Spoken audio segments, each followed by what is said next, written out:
Leon, how was the break? What was the squad up to and getting up to, and what's your thoughts ahead of this weekend? The break was nice. Had quite a decent squad size still here. Worked on some things, physical, tactical, obviously. And I think everybody's looking forward to get going again this weekend. Is it nice to just have that period on the training ground to work on things that the manager's looking to work on and almost reset ahead of a really busy festive fixture? I think it was vital that we have more training time in this international break based on the fact that the manager's here for 6 weeks? So he wants to get more of his ideas in, his philosophy, get it to us clearer, and I think it works really well so far, which is, I think, displayed in the performances as well. Do you feel his ideas are a lot more settled now within the squad, the mentality of the squad, that it's beginning to really take shape of what the manager wants? That's just a guess, but I have a feeling that we probably took on a bit quicker than what he maybe even expected, but I have the feeling that he's so far quite happy with that first block we had, but now we've got a very, very big block ahead of us, which needs full focus, really, really hard work. But I think everybody's really buying into what he's trying to implement here.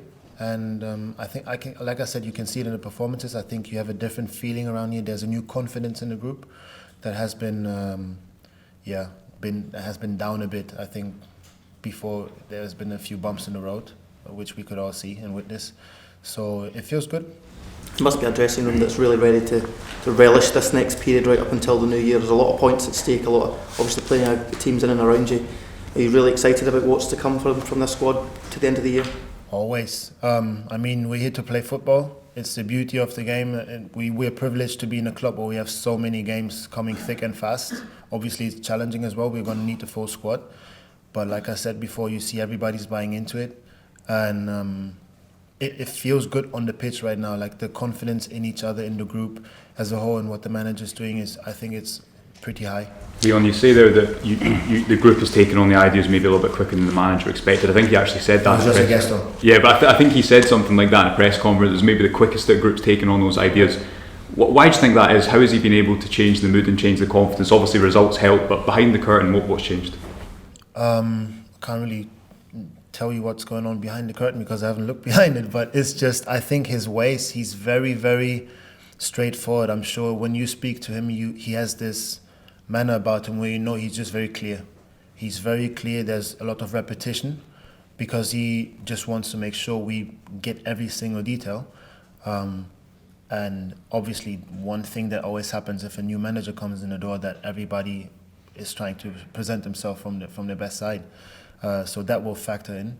But I think mainly it's down to the way he works, which is really focused on details. I'm missing a word right now. In German, I could tell you. Akribisch, maybe anyone knows what that means. But he's just really, really into the details. And that helps. It really helps. The door's always open. But again, he's very clear as well and demanding. What's it been like for you? You came back into the team against Dundee, had that great run for the first goal. What have your conversations been like with the manager, and what type of role does he want you to play?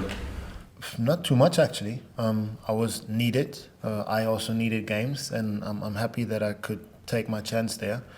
And again, for me, it just helps that he's very clear. I mean, I'm a bit older in this squad, or one of the older guys, so obviously I have a bit of experience as well. And for me, it was just taking the messages on board, just like any other player, and then producing. How different is the squad in terms of confidence, morale, and what have you, since the last time you played Aberdeen?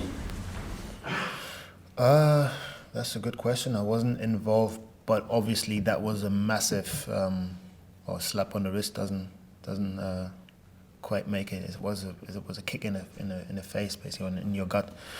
I remember that the team was very down. There was a very, very like a dark cloud around the dressing room, I would say, which now feels like it's lifted. There's a different buzz in the changing room, within the group. Confidence, as said it before, I feel pretty high at the moment based on, or just because of the recent results and the performances as well. So yeah, very different, very, very different. What do you see the challenge of Aberdeen at their own ground being, given the experience you had at Ibrox? And also, are you aware of this idea floating around that Aberdeen seem to try harder against Rangers? I think every team is trying harder against us always. So that is, with all due respect, nothing new really. We all know that there's, especially from Aberdeen's side, there's a great value to that game because of the rivalry. And you always know that up there it's not going to be pretty. They're going to make it hard for you. I remember the first time I played there actually, I ended up being slammed against a goalpost. And that was my first game in Scotland actually, so I was like, okay, that was a proper welcome. But no, it's always games where everybody's fighting with their hardest bandage, but we're up for that. It's going to be physical, but for us it's about focusing on our game and how we are trying to deal with that, accept it, and then still try to play our football. Do you look to, as players, as a squad, get sort of revenge in a football pitch when you've suffered a defeat against a team? I think there's an element probably to it. I can't speak for everyone here, but there will always be an element probably of, right, last game, we all know how it went, so let's make sure this doesn't happen again, or we have to take revenge. I don't want to call it revenge, but it never sits nicely if you've suffered defeat. So we haven't spoken about it as a group actually, but I'm pretty sure that most of the lads will have it in the back of their mind.